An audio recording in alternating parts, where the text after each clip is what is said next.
Hello, we have returned. No, but guys, I want to talk about a controversial topic today. One that is close and dear to me. The Last of Us 2, why I thought it was amazing. I've been watching a lot of reviews on this thing, a lot of gaming channels talking about review bombs, how people hated it, the story sucked, the ending was trash, you name it, man. There's so much stuff going around right now about this game, and I don't feel the same way. I've seen the entire storyline to Last of Us 1, and it was so good that I was gonna be like, you know what, fuck all the spoilers, I'm going to avoid them, I don't care to look at them, I am going to form my own opinion on this game when it comes out, and I'm so glad I did. I do not feel the same way that most people feel. The story was not trash. The ending was not garbage. There was great character development. The story is really immersive. I thought it was one of the best stories we've had since God of War. You can add me, bro. You can go down in the comment section. You can mash that dislike button, you know, whatever's gonna make you happy, but I want to bring an open, legitimate discussion, and you guys can tell me what you didn't like, what you did like down below. But I'm going to focus on what I did like, and I'm going to explain to you why I liked it. So let's start out by talking about some things that we like. But in order to talk about things that we like, we gotta talk about the stuff that people didn't like. Pretty much, that's the story as the whole. People really did not like this story. They're saying that it's just a revenge story, nothing more, nothing less. And to that point, I would have to agree. But what I like about this revenge story is that it takes you out of your shoes and puts you in, spoiler alert, turn away now, all right? You haven't watched it, turn away. Puts you in the shoes of Joel's killer. And immediately I like this. Now some people are like, what the hell, how do you like this? It forces you to step out of your comfort zone, get out of that privileged idea in your head, and be in the mindset of someone else. You had to take in Abby's loss, what it's cost her. Why is she so gung-ho on hunting Joel down and taking his life and now causing Ellie's grief? It forces you to step out of your shoes and put you into the shoes of someone as a player you hate. Why the fuck are we playing as Abby, bro? Fuck this bodybuilder, bro. Nobody want to play as Butch. That's probably what people are thinking. Nobody cares about this character. Fuck this character. This character killed Joel. But nobody wants to sit there and talk about why they killed Joel. Every time I go and watch something, it's about Ellie's loss. But nobody focused on the fact that Abby lost her father that was murdered in cold blood and was trying to take a single life peacefully while he was trying to save millions. Nobody want to talk about all the friends that Abby lost that had their brains blown out by Tommy and Ellie, murdered, all of them. No one talks about the fact that Abby lost her lover because she couldn't let this go. She was gung-ho on revenge. She wanted to hunt this person down, and in doing so, it really damaged her relationship with Owen. A lot of people don't like to kind of talk about that. It seems like in a lot of the reviews and things that I've seen online, if you don't believe me, just go search up Last of Us 2 reviews. You'll see a bunch of stuff. Why Last of Us 2 sucks, why Last of Us 2 sucked ass, why Last of Us sucked 2 ass times 3. You know, like it's all there. Not a lot of people are focusing on what Abby lost. They don't care because they love Ellie, they love Joe. This was a story that was focused on The Last of Us Part 1. When you take that away and you kill off Joel, you're not gonna understand the hate, the irritation, the frustration.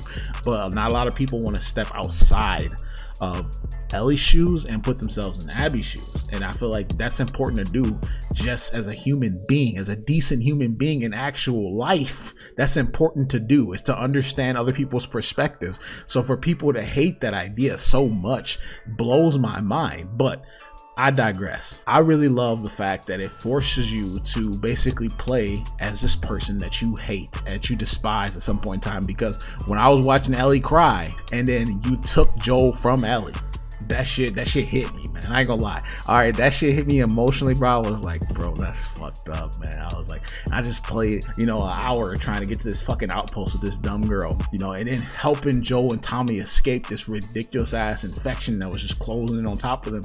So many infected were there. That was like the first thing that I liked, is the fact you to step out of your shoes. The second thing that I liked was the character development, the path to their revenge. If you think about Abby's, this doesn't pertain to her as much as it does to Ellie, because all of her group was there when they killed Joel. when they ambushed Tommy and Joel, they were completely caught off guard. None of her members died or anything like that. Nobody really got harmed. They all made it out safely. They achieved their revenge and then they left. Okay, this more so pertains to Ellie and how her character developed throughout the story while she had to deal with all this loss. And you really think about what that revenge path cost her, something that she couldn't let go, something that she couldn't see past. She was so blind and hateful towards this individual. I can understand that someone who took your father from you, how much you can feel that hate in your heart, but it goes to show a life lesson. So let's think about what she lost. You know, she killed a pregnant woman. You can see her instant reaction. It's like the biggest thing to me when I was like, when you seen what that did to Ellie, how she just folded up, collapsed on the ground and couldn't believe it. Tommy was pretty much crippled, shot in the head. Don't even know how he survived, but he did. Jesse had his brains blown out by Abby. She lost Dina at the end of the game, and then she also lost about 2 fingers. Okay, she did lose 2 fingers. They were bitten off by Abby at the end of the game, and this is something that has all cost Ellie on this road to revenge. And I feel like that's something that you can learn from that. That hate, that spite, it can cost you. You know, she was so blinded, she was so enraged. Each one of these things that she had to go through the story, I feel like it weighed on her heavy and heavy and heavier until you get to see what happens at the end, which I want to talk about. Now, here comes the big one, all right? The ending, bro. The ending, everyone, dude. I can't find like a single thumbnail without somebody saying this ending was trash. It was hot garbage, all right? I just spent X amount of hours playing through this fucking story so we can let Abby go again? Again, motherfucker? We didn't learn the first time, we let her go again, and I can understand that. You know what I'm saying? I understand where those people are coming from, but I feel like people should really take a step back and just look at this. Ellie let Abby go. Now, what does that mean? Besides the fact that you're salty that you just played through a story and you couldn't kill this person, even though after you had to play as Abby and understand everything that she lost and that she had to go through. And in all honesty, Joel threw this first stone to kill her dad, which is probably one of the best doctors in the world at the time, that was only capable of saving this shithole that they live in.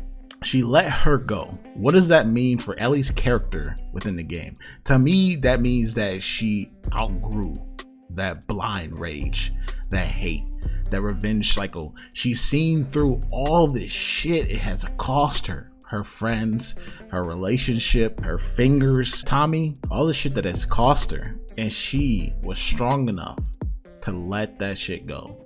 All right, she overcame it. She understood what Abby had lost as well. She seen it and she let it go. And that takes a really fucking big person, man. I know some people are like, man, I ain't trying to hear this cheesy ass shit. I just want to kill this motherfucker. Okay, but I'm talking about an actual, like, real life situation, man. Step out of your fucking shoes and put yourself in the shoes of another person. I don't know why that's so hard for people. What she did was tough, but I'm gonna ask you this. For you people that wanted to see Ellie kill Abby with her bare hands, stab her to death, slice her ass up like she was doing at the end there, what would that do to Ellie's character for you? Because to me, while I was watching that, Abby was starved, she was dehydrated, fatigued, trying to take care of a child before her own life, right? All right, she's trying to protect this person, forcing Abby to fight her now.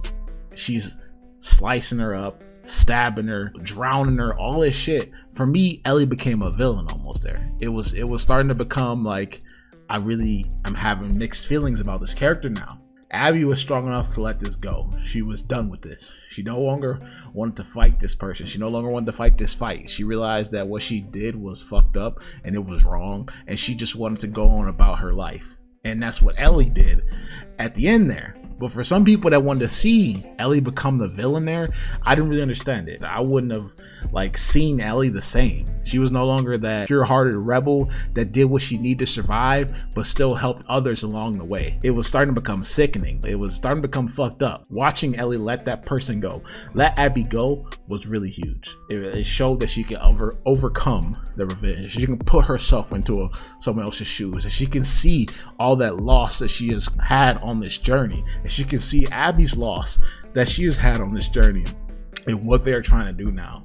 So the ending to me was very soothing. It was good. It showed her overcoming those feelings of hate, the rage, spite, you name it.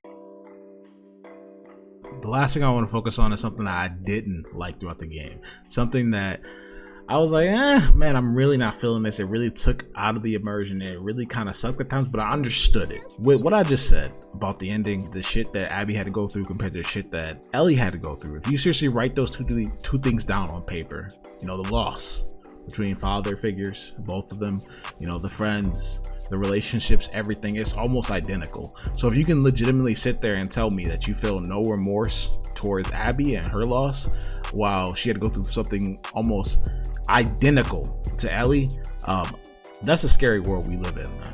I'm gonna be honest. That just means that people are so blind and caught up on what the fuck they care about, bro.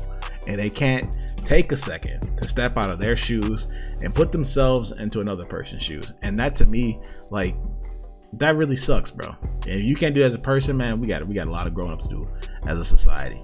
But I digress. You know, this is not supposed to be a life lesson, but I feel like it was, in a sense. This story was a life lesson, you know, what revenge can do for you. So if people could say, you know, I'm supposed to look at that, it was just a game, I just want to shoot people. No, man, I feel like it was more than that. It was, if you look at it like it was a game and you want to shoot people and you couldn't kill that NPC that you want to kill at the end of the game, man, I don't really know what to tell you, bro. I mean, there's other things you can shoot stuff in other games, but I'm talking about the actual lesson that this brought, the story, because to me, this was almost like a fucking movie, bro. This was like a game. I know some people love the crafting and the mechanics and the stealth and all that stuff, but a lot of people came for this fucking story that was delivered. And to me, it was a good one. It showed you, it was almost like a life lesson.